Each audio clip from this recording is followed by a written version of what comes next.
رمضان شریف آتا ہے، ہم ایک ایک حافظ کو 10,000 20,000 لے کر تراویح کے لیے بلاتے ہیں اور قرآن شریف سننے کو نہیں ملتا. لہذا مائک لگا ہو تو کتنا اچھا ہو جائے.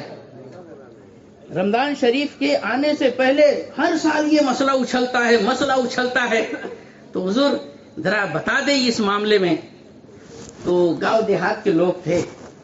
حضرت نے فرمایا کہ اچھا نماز مائک پر پڑھنا چاہتے ہو؟ کہاں جی حضرت مائک پہ نماز پڑھنا چاہتے. اتنی شاندار مسجد بنی ہے، ایسے زبردست لوگ رہتے ہیں، اور اوپر سے پھر نماز میں قرآن نہیں سنایا جائے تو مزہ نہیں آتا.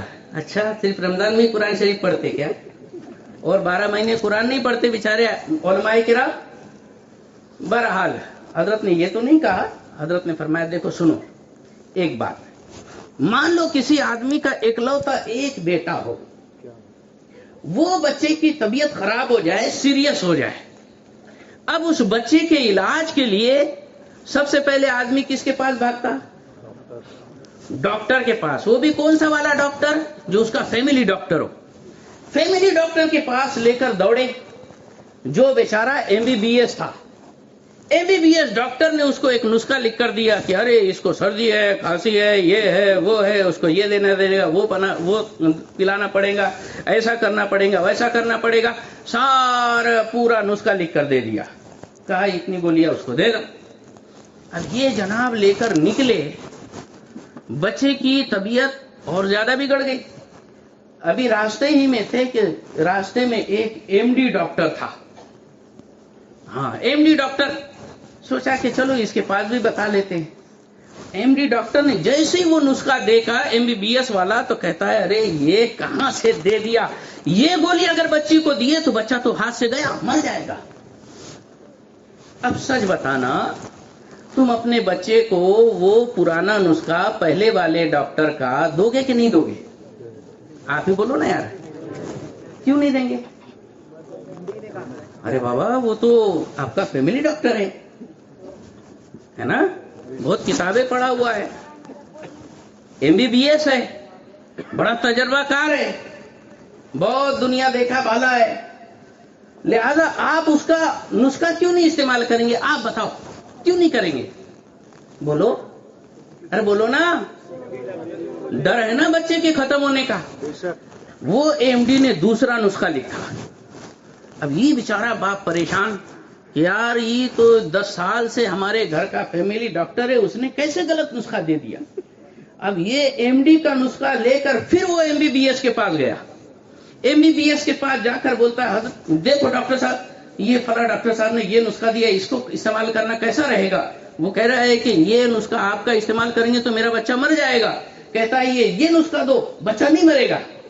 تو بیچارہ MBBS بھی بولتا ہاں یہ کریں گے تو بالکل 100% اوکے، صحیح ہو جائے گا تمہارا بچہ، ہماری گولی بھی کوئی غلط نہیں ہے. لیکن MD کا کہنا ہے تو اس کا بھی جو لکھا ہوا نسخہ ہے بہت اچھا ہے. پتا چلا وہ MD والے نسخے پر MBBS بھی ہاں بولتا اور MD تو ہاں بولتا ہی بولتا. لیکن جو MBBS والا نسخہ ہے اس پہ صرف MBBS ہاں بول رہا، اور جو MD ہے وہ بولتا نہیں مر جائے گا. اب آپ کیا بولیں گے؟ سچی بولنا، کون سا نسخہ اپنائیں گے؟ MD والا. کیوں؟ کیونکہ وہ 100% سیف سائیڈ ہے، اس میں کسی کا کوئی آبجیکشن نہیں ہے. سب بولتے کہ بالکل بچہ اچھا ہو جائے گا. یہ والے MBBS کے اندر MD بولتا کہ بچہ مر جائے گا. جب آپ کو اتنی عقل ہے کہ جو نسخے میں سارے ڈاکٹر ہو بولے وہ نسخہ بہت صحیح ہوتا، اور جس میں ایک بھی ڈاکٹر نہ بول دے وہ کرکرے نہ کو ہونا. تو حضرت نے فرمایا کہ بالکل یہی حال ہے یہ لاؤڈ اسپیکر کی نماز کا. ہاں بہت سارے MD اور بہت سارے پڑھے لکھے بہت سارے بزرگ علماء کرام جو ہمارے سر کے تاج ہیں وہ بولتے کہ مائک پہ نماز پڑھو، ہو جائے گی. لیکن ایک طرف شہزادے اعلی حضرت اہل سنت حضور سرکار مفتی اعظم ہند فرماتے فرماتے ہیں کہ نماز مائک پر نہیں ہوتی. اب بتاؤ، یہ سرکار مفتی اعظم ہند کا فتویٰ ان دوسرے علماء کرام کی بارگاہ میں لے کر پہنچو اور کہو کہ حضرت اگر کبھی مفتی اعظم کے فتوے پر عمل کیے بغیر مائک کے نماز پڑھے تو نماز ہوگی کہ نہیں؟